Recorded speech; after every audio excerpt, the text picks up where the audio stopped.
ಬೆಲ್ಲ ನಿನ್ನ ಹೆಸರು ನೀ ತಾನೆ ಎನ್ನ ಉಸರು ಕಡದೋಪ ಮಂಜುಗ ನೆರ ನೋಡು ತಿಂಗುವ ಮರೆ ಮಾಡಿ ನೀದುನಾ முக தோரி பன்னனே. ஐயா, இது இந்த மொழி, இது என்ன மொழி பாட்டுன்னு இங்க நிறைய பேருக்கு தெரியாது. எனக்கு என்ன மொழி பாட்டுன்னு சொல்லிருங்க. படுகா படுகா. கேரளால எப்படி மலையாளம் பேசுறாங்களோ நீலகிரியில படுகா பேசுவாங்க. சரிங்களா? இது என்ன மொழி பாட்டுன்னு இங்க இருக்கிறவங்க நிறைய பேத்துக்கு இப்ப தெரியாம இருந்துக்கும். ஆனா எதை பத்தின பாட்டுன்னு கரெக்டா தெரியுங்கய்யா. ஆமாய்யா, இது காதல் பாட்டு தான். நான் காதல் பாட்டுகளுக்கு தான் சப்போர்ட் பண்ணி பேச வந்திருக்கேன். காதலுங்கிறது மனுஷனுக்குள்ள வந்துடுச்சுன்னா ஆட தெரியாதவன் ஆடுவேன், பாட தெரியாதவன் பாடுவான். காதலுங்கிறது என்ன? காதலுக்கு என்ன? காதலுக்கு என்னன்னா இப்ப போய் என்கிட்ட கேட்டா இதே கேள்விய உடுமலை ரோட்ல போற ஒரு அண்ணங்கிட்ட கேட்டேன். அவர் சொன்னாரு, நல்லா கேட்டுக்கணும். அவர் சொன்னாரு, காதலுங்கிறது ஒரு காடு மாதிரி. நல்லா கேட்டுக்கங்க, காதலுங்கிறது ஒரு காடு மாதிரி, அது ட்ரீம் கண்ட்ரியோட டெம்பிள். புரிஞ்சா? காதல்ங்கிறது ஒரு காடு மாதிரி, அது ட்ரீம் கண்ட்ரியோட டெம்பிள். ட்ரீம் கண்ட்ரியோட டெம்பிள். டெம்பிள் என்ன அங்க ஒண்ணும் புரியலையா? நானும் நீங்களும் ஒரே கேசுங்கயா, எனக்கும் புரியல. இதே 2 நாள் அலைஞ்சு தெரிஞ்சு கடைசியில கண்டுபிடிச்சிட்டேங்க நான். என்ன தெரியுங்களா? Any guess? காதல் என்பது கடவுள் அல்லவா, அது கனவு தேசத்தின் கோயில் அல்லவா.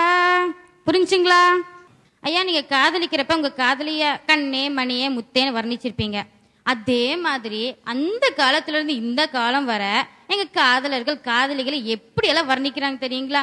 செந்தமிழ் தேன்மொழியால் நிலாவென சிரிக்கும் மலர் கொடியால், நிலாவென சிரிக்கும் மலர் கொடியால், பைங்கனி இதழில் பேரசும் தருவா பருகிட தலை குனிவாள்.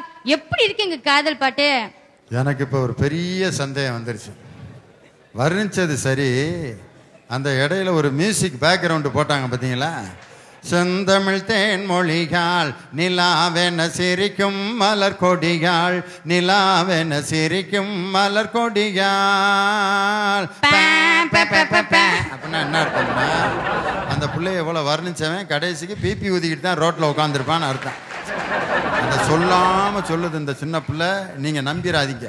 இப்ப நீங்க காத்த பாத்திருக்கீங்களா? காத்து காத்து காத்து காத்த பார்க்க முடியாது. ஆனா எங்க காதலர்கள் காத்த மட்டும் தனியா தேடி பார்ப்பாங்க. சரி, உங்களுக்கு ஒரு பிடிச்ச ஒரு லக்கி பென் இருக்கு, பேனா. அதை வீட்டை நீங்க தொலைச்சிடுறீங்க. அப்ப என்ன பண்ணுவீங்க? ரொம்ப வேதனைப்படுவீங்க. தேட மாட்டீங்களா? தேடுவீங்க. கிடைக்கலன்னா வேதனைப்படுவேன். சரி, அதே நீங்க ஒரு கிணத்துக்கு பக்கத்துல உட்காந்து எழுதிட்டு இருக்கீங்கன்னு வைங்க, திடீர்னு தவறி போய் கிணத்துல பேனா விழுந்துருது. அப்ப என்ன பண்ணுவீங்க? குதிச்சு எடுத்துருவேன். எடுத்துருவீங்க. சரி சரி, ஒரு கடல்லே விழுந்துருச்சு. கடல்ல விழுந்துருச்சுன்னா இன்சூரன்ஸ் பாலிசி எவ்வளவு இருக்குன்னு பார்த்துட்டு அதுக்கப்புறம் தான் உள்ள போவேன்.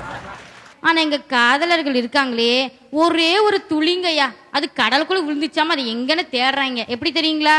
பூங்காற்றிலே உன் சுவாசத்தை தனியாக தேடி பார்த்தேன், கடல் மீதொரு துளி வீழ்ந்ததே அதை தேடி தேடி பார்த்தேன். மேலே உன்னி மேனன் பாடின பாட்டுல எனக்கு ரொம்ப பிடிச்ச பாட்டு இந்த பாட்டு தான். அவருடைய குரலினுடைய முழு பரிணாமம் இந்த பாட்டுல தான் வந்துச்சு. பூங்காற்றிலே உன் சுவாசத்தை தனியாக தேடி பார்த்தேன், கடல் மீதொரு துளி வீழ்ந்ததே அதை தேடி தேடி பார்த்தேன். நல்ல பாட்டை ஞாபகப்படுத்தினமா. சரிங்கய்யா, தேங்க்ஸுங்கய்யா. ஐயா, இப்போ ஒரு வீட்டில் ஒரு அண்ணன் இருக்காரு. அவங்க அம்மா நைட்டு ஒரு 10 மணி ஆயிடுச்சு. அம்மா டே கடைக்கு போயிட்டு வா தம்பி, முட்டை தீந்து போச்சுடான்றாங்க. அவன் என்ன சொல்வான்? எம்மா குளிர் அடிக்குதுமானவான். இதே காலையில் 10 மணிக்கு சொன்னா எம்மா வெயில் அடிக்குதுமானவா. இதே பஸ் ஸ்டாண்ட்ல போய் நிப்பாங்க. பஸ் வருமா வராதான் நிப்பான். அவன் நிக்க மாட்டான். அவன் காதலி வருவாளா இல்லையா நின்றுட்டு இருப்பான்.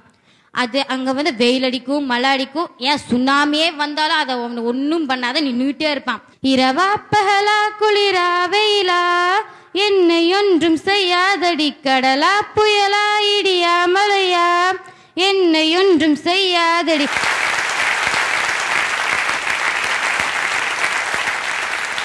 முதல் பாடல்களே அப்படிங்கிற அணிக்கு பிரீத்தி ரொம்ப அருமையா பேசினாங்க. இனி சமுதாய பாடல்களே அப்படிங்கிற அணிக்கு தனது கருத்துக்களை வழங்க பிரசன்னா. கண்ணத்தில் ஒன்னே ஒன்னு கடனாகத்தாடா, கண்ணுக்குள் விளையாடும் கலையே நீ வாடா, எண்ணத்தில் உனக்காக இடம் நான் தருவேன், எனக்கு இனி நீ என்ன என்ன தருவாய். இவ்வளவு மரியாதை இல்லாம கேட்கறது, அது ஒரு பொது இடத்துல. ஐயா எங்கேயோ போயிடாதீங்க. இப்ப நான் உங்களை ஒரு குழந்தையா நினைச்சிருக்கேன். நான் உங்களோட அம்மாவா இருந்துட்டு உங்களுக்கு தாலாட்டு பாடுறேன். இத முதலே சொல்லிருக்க வேண்டியதானே? நீங்க தான் சொல்ல 5 நிமிஷத்துல நான் எங்கேயோ மேல போயிட்டு திருப்பி இறங்கி வந்துட்டேன். வந்துட்டீங்களா? இப்படி சொல்லி ஒரு குழந்தைய வளர்த்துனா அது உருப்படியா வளரும். அதை விட்டு போட்டு கண்ணை திறக்கணும் சாமி, கைய பிடிக்கணும் சாமின்னா அது உருப்பிடுமா? ஐயா எங்க வீட்டுல 300 ரூபாய் கேட்டாலே 30,000 கொஸ்டின் கேட்பாங்க. நியாயமான முறைக்கு தான் நானும் பணத்தை வாங்குவேன். 2 நாள் ரெசிப்ட் தர்றதுக்கு லேட் ஆயிருச்சுன்னாலுமே பயங்கரமா திட்டுவாங்க. என்னாச்சு என்னாச்சுன்னு கேள்வி கேட்டே மனுஷன் ஒரு வழி பண்ணிடுவாங்க. ஆனா எங்க அண்ணன் செல்லுல கல்லைய போடுறதுக்கு அந்த பீஸ் இந்த பீஸ்ன்னு சொல்லி அநியாயத்துக்கு பணம் வாங்கிட்டு போவான். அவனை ஒரு கேள்வியும் கேட்க மாட்டாங்க. அதான் நான் போய் எங்க அண்ணன் கிட்ட கேட்டேன், ஏண்டா நான் நியாயமா பணத்தை கேட்டாலே அவங்க கொடுக்க மாட்டேங்கிறாங்க, 1008 கொஸ்டினை கேட்கறாங்க, நீ அநியாயத்துக்கு பணத்தை வாங்கி செலவு பண்றியன்னு கேட்டா அவன் சொல்றான், ஆண்டவன் படைச்சான் எங்கிட்ட கொடுத்தான், அனுபவி ராஜான்னு அனுப்பி வச்சாங்கிறான். என்னம்மா அண்ணனுக்கு இவ்வளவு மரியாதை? எங்க அண்ணன் மாதிரி ஆளுகளுக்கெல்லாம் ஒரு பாட்டு தயாரிச்சு வச்சிருக்காங்க பாருங்க சமுதாயத்துல. பிறந்து ஊருக்கு புகழ தேடு, வளர்ந்து நாட்டுக்கு பெருமை சேரு, 4 பேருக்கு நன்மை செஞ்சா கொண்டாடுவார் பண்பாடுவார், என்னாலும் உழைத்ததற்கு பொன்னான பலன் இருக்கு, ஊரோடு சேர்ந்து வாழுங்க, ஆடலாம் பாடலாம் கொண்டாடலாம், நாம் ஆடலாம் பாடலாம் கொண்டாடலாம். பொதுவாக எம் மனசு தங்கம், ஒரு போட்டின்னு வந்து விட்டா சிங்கம், உண்மையே சொல்வேன் நன்மையே செல்வேன், வெற்றி மேல் வெற்றி வரும். கோரஸ் பாடுங்க. ஆடலாம் பாடலாம் கொண்டாடலாம், ஆனந்தம் காணுவோம் என்னாலுமே. பாலும் பழமும் கைகளில் ஏந்தி, பவளவாயில் புன்னகை சிந்தி, கோலமயில் போல் நீ வருவாயே, கொஞ்சம் கிளியே அமைதி கொள்வாயே. அந்த காலத்துல ஹஸ்பண்ட்ஸ் மனைவியை இப்படிதான் பாடுவாங்களாமா. எப்படி? பவளவாயின்னு. இன்னைக்கு தவளவாய்ங்கிறாங்க. ஏன்னா அந்த அளவுக்கு நச்சரிப்புங்க சார். என்னமா செய்யறது, இருக்கிறது தானே பாட முடியும். சரோஜா தேவிக்கு பவளவாயின்னு கண்ணதாசன் எழுதினாரு. இன்னைக்கு அப்புறம் இருக்கு பார்த்தா அவ்வளவுதான் எழுத முடியும். எங்க வீட்டு பக்கத்துல இருக்கிற ஒரு அங்கிள் அந்த ஆன்ட்டியோட நச்சரிப்பு தாங்க முடியாம எங்கிட்ட வந்து புலம்புன்னு புலம்பி தள்ளுவாருங்க சார். அதுக்கு தான் சமுதாயத்துல இப்படி இருக்க கூடாதுங்கிறதுக்கு ஒரு பாட்டு தயாரிச்சிருக்காங்க. வரவுக்கு மேலே செலவுகள் செய்தால் குடும்பத்திற்காகாது, பாப்பா குடும்பத்திற்காகாதுன்னு அழகா பாடி இருக்கிறாங்க சார். பாப்பா இல்ல, வரவுக்கு மேலே செலவுகள் செய்தால் குடும்பத்துக்காகாது, மாமா குடும்பத்துக்காகாது, வரவு 8அனா செலவு 10அனா, அதிகம் 2அனா, கடைசியில் துந்தனா துந்தனா துந்தனா. பாப்பாக்கு இல்ல மாமாவுக்கு. பாப்பாலாம் சிக்கனமா இருக்குங்க, மாமனுக்கு தான் டாஸ்மார்க் கடைக்கு பிறவிட்டு போறேன், அங்கே காசு கிடைச்சோன்னு. விஞ்ஞானத்தை வளர்க்க போறேன்டி, மேனாட்டான விருந்து கழிச்சு காட்ட போறேன்டி, நெல்லு குத்த மாவரைக்க நீரரைக்க மிஷினு, அல்லும் பகலும் ஆக்கி அரைக்க அதுக்கு ஒரு மிஷினு நோகாம நோம்பி கொண்டாடுறமே இன்னைக்கு. அதுக்கு யார் காரணம்? எங்க சமுதாய பாட்டு தாங்க சார். முத வரியையும் நடுவுல இருக்க வரியை மட்டும் பாடிட்டு இடையில இருக்கத பூரா விட்டுட்டா பரீட்சைக்கு இப்படித்தான் படிக்கிறதா? தேவையானதை மட்டும் எடுத்துட்டேனுங்க சார். விஞ்ஞானத்தை வளர்க்க போறண்டி, மேனாட்டார விருந்து கழிச்சு காட்ட போறண்டி, அஞ்ஞானத்தை அழிக்க போறண்டி, அணுசக்தியாலே ஆயுள் விருத்தி பண்ண போறண்டி, புஞ்ச நிலத்து பருத்தி செடியில் புடவ ரவிக்க வேட்டி காய்க்க, பஞ்சை கிழவன் தன்னை பால பருவமாக்கி நாட்டை காக்க, கைத்திறமைய காட்ட போறண்டி, ஒரு கவிய பாடி காத்து மழையும் கூட்ட போறண்டி, மாட்டு வண்டிக்கு சூச்சத்தை வச்சு என் மாமியாருக்கு ஓட்டி ஓட்டி காட்ட போறண்டி, அதுல ஒன்னையும் ஏத்திட்டு மாட்டு வண்டிக்கு சூச்சத்தை வச்சு என் மாமியாருக்கு ஓட்டி ஓட்டி காட்ட போறண்டி. அன்னைக்கு எங்க உடுமலைப்பேட்டை நாராயணகவி இந்த பாட்டை எழுதி வச்சனாலதான் இன்னைக்கு இத்தனை புதிய கண்டுபிடிப்புகள் கண்டுபிடிச்சிருக்குது, மக்கள் மனசுல நிலைச்சிருக்குதுங்க சார். இன்னைக்கு 35 லட்சம் இளைஞர்கள் பணபலமுள்ள அமெரிக்க நாட்டை கணினித்துறையில ஆண்டுட்டு வர்றாங்கன்னா அதுக்கு யாரு காரணம்? எங்க சமுதாய பாடல் தாங்க சார் காரணம்.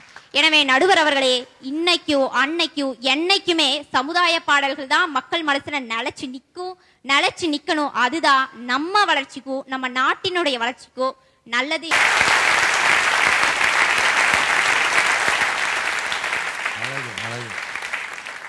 நல்ல பேச்சாளனுக்கு அழகு எது என்று சொன்னால், தன்னுடைய கருத்தை சுருக்கமாக தெளிவாக எவன் பேசுகிறானோ அவன்தான் சிறந்த பேச்சாளன். அதுக்கு எடுத்துக்காட்டு உண்மையிலே பிரசன்னா தான். பிரசன்னாவுக்கு ஒரு தடவை கைதட்டுங்க சொன்னதுக்காக. அதற்கு அடுத்து நாட்டுப்புற பாடல்களே அப்படிங்கிற அணிக்கு நர்மதா.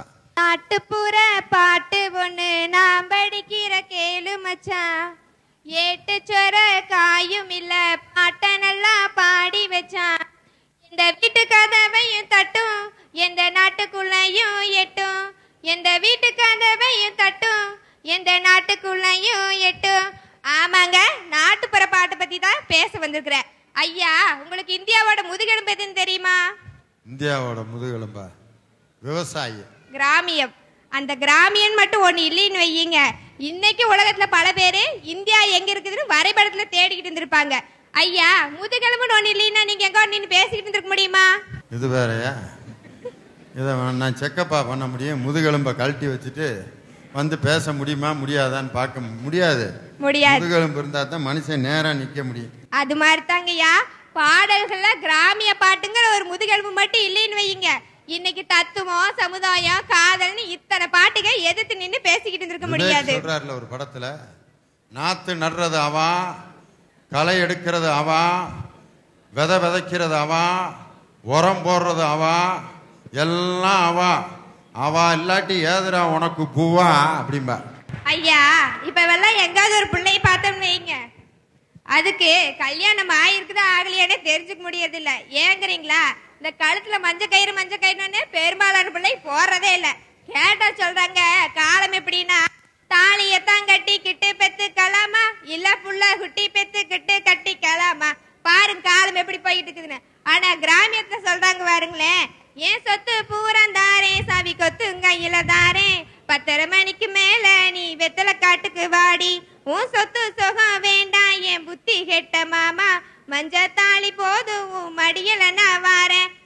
இதுதான் சார் பண்பாடு. நம்ம தமிழ் பண்பாடே இப்ப இல்லாம மறைஞ்சுக்கிட்டு போகுது. உங்ககிட்ட ஒரு கேள்வி கேட்கற, தப்பா எடுத்துக்காதீங்க. கேட்டதுக்கு பதிலுக்கு பதிலா கேளுப்பா. தப்பா எடுத்துக்காதீங்க. உங்க வீட்டுல யார் சமையல் செய்வாங்க? மேடையில வச்சுக்கிட்டு கேட்கிற கேள்வி. சரி விடுங்க, எல்லாம் கேட்க வேண்டிய இடங்க. நான் உண்மையா சொல்றேன், யாரும் நம்ப போறது இல்ல. உண்மையா எங்க வீட்டுக்காரமா தான் செய்வாங்க. சரி, ஏத்தாப்புல சாட்சி. சரி, நம்பர விடுங்கய்யா. இப்ப பெரும்பாலான வீட்டுல யாரு சமையல் செய்யறாங்க எல்லாத்துக்கும் நல்லா தெரியும். உதாரணம் சொல்றேன் கேளுங்களேன். ஒரு வீட்டுல கணவன் மனைவி இருக்கிறாங்க. எப்ப பாரு சமையல் யாரு செய்வாங்க நான் சொல்ல வேண்டாம். கணவனுக்கு வாழ்க்கையே வெறுத்து போயிருது, இது என்னடா உழப்பு தனம்னு. உடனே முடிவு பண்ணிட்டாரு, இன்னைக்கு என்னானாலும் சரி நம்ம சமையல் செய்யக்கூடாதுன்னு. 9 ஆபீஸுக்கு 8 மணிக்கே கிளம்பிட்டு இருக்கிறாரு. மனைவி வர்றாங்க, என்னங்க இன்னத்துக்கே கிளம்பிட்டீங்க? சொல்றாரு, ஆமாமா முக்கியமான மீட்டிங் இருக்கறனால 8:30 கிளம்பி வர சொல்லிட்டாங்கன்னு. உடனே மனைவி சொல்றாங்க, அடாடா சமையல் வேற செய்யலையே, சரி விடுங்கன்னு. உடனே இவருக்கு ரொம்ப சந்தோஷமா போயிருது, எப்படியோ சமையல் செய்யறதுல இருந்து தப்பிச்சுட்டோம்னு. மனைவி சொல்றாங்க, எனக்கு அளவா கொஞ்சமா உப்புமா மட்டும் கிளறி வச்சுட்டு போயிருங்க, உங்களுக்கு சேர்த்து கிளறினா எங்க சாப்பிட நேரம் இருக்கு போகுதுன்னு. பாருங்களேன் காலம் எப்படி போகுதுன்னு. கொடுத்து வச்ச மகாராஜ். ஆனா உன்னைய கல்யாணம் பண்ணவே என்ன பாடுபட போறானோ, உப்புமா கிண்டியே கையெல்லாம் வீங்கி போயிரும் போல இருக்கு அந்த ஆளு. ஐயா, கிராமியத்துல எவ்வளவு அழகா பாடுறாங்க பாருங்க. சீரக சம்பா நெல்ல குத்தினா சோறு சமைச்சிருக்கேன் மாமா, சோறு சமைச்சிருக்கேன், சேலத்து மாம்பழ சாறு எடுத்து நல்ல ரசமும் வச்சிருக்கேன் மாமா, ரசமும் வச்சிருக்கேன். சாப்பிட வாரிகளா இல்ல தோப்புக்கு போறீங்களா மாமா, சாப்பிட வாரிகளா இல்ல தோப்புக்கு போறீங்களா. எவ்வளவு அழகா சாப்பிட கூப்பிடுறாங்க பாருங்க. நிறைய பேர் மூஞ்சி பாருங்க, நம்ம வீட்டுல இப்படி இருந்தா நல்லா இருக்கும்னு நினைக்கிறாங்களாட்டு இருக்குது. சரிங்கய்யா. ஐயா, இப்ப எங்க பாட்டி காலத்துல எல்லாம் பொட்டு எப்படி வச்சாங்க தெரியுங்களா? குங்குமத்துல பெருசா வச்சாங்க. எங்க அம்மா காலத்துல எப்படி வச்சாங்க தெரியுங்களா? ஸ்டிக்கர்ல வச்சாங்க. எங்க காலத்துல பொட்டு எப்படி வைக்கிறாங்க தெரியுங்களா? ஐலைனர் ஒண்ணு இருக்குதுங்க, அதுல இத்தனோடு ஓட்டு பேர் தான் சொல்றாங்க ஃபேஷன். பெருசா போட்டு வச்சுட்டு காலேஜுக்கு வந்து பாருங்க எப்படி பேசுறாங்கன்னு தெரியும். ஒரு அம்மா நல்ல பாம்பை வரைஞ்சிட்டு வந்துச்சு, எல்லா பேரும் ஓடி போயிட்டாங்க. தேவதான் நினைச்சிட்டு. ஹேண்ட்பேக்னு ஒன்று அறிமுகப்படுத்தினது யாருன்னு தெரியுங்களா? ஹேண்ட்பேக் லேடிஸ் தான். அது யாருன்னு தெரியுங்களா? யாரு தெரியாது. வரதட்சணையே வாங்காம அந்த காலத்துல இருந்து இந்த காலத்து வரையில ஒரு சமுதாயம் கல்யாணம் பண்ணிட்டு வருது. அதாவது யாருன்னு தெரியுங்களா? அதுவும் தெரியாது. நல்ல நல்ல விஷயத்தையெல்லாம் யாரு தெரிஞ்சுக்கிறது இல்ல, நல்லாவே தெரியுது. ஒரு வாத்தியாருக்கு உடுமலைப்பேட்டையில இப்படி ஒரு அவமானம் ஐயா. அதான் ஒரு பொம்பளை பிள்ளை கேட்குதுன்ட்டு நானும் யதார்த்தமா பதில் சொல்லிட்டு இருக்கேன். சரிங்க, அது யாருன்னு தெரியுங்களா?